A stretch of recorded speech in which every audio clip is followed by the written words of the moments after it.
a very strong synergy between the right amount of intellectualism and the right amount of feeling. I remember a year or so ago, I was sitting working on my computer in front of a TV that was playing some science show, and I looked up, and there was a vision of a scuba diver putting a probe into a sponge, of all things, on the Great Barrier Reef.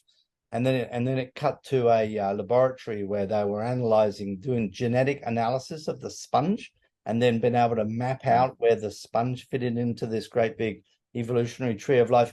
And I was just sitting there with my jaw was open. I was just stunned. I mean, I've been around sponges. I worked on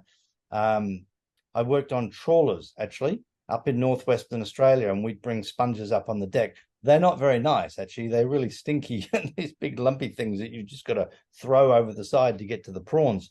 So there was this sort of intellectual component which actually gave me a deeper reverence of the sponge than the sort of sense that sponges were one of us. Sponges were a part of the ecosystem. Sponges were a part of the life support system of the planet.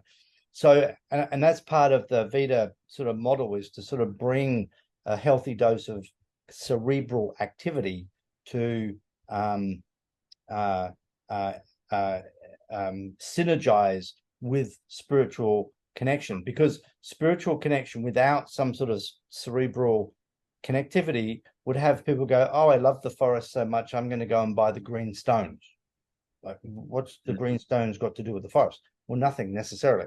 So the environment, having people spiritually connected to nature, but with an understanding of how it functions through the environmental sciences, I think those two things together are extremely valuable.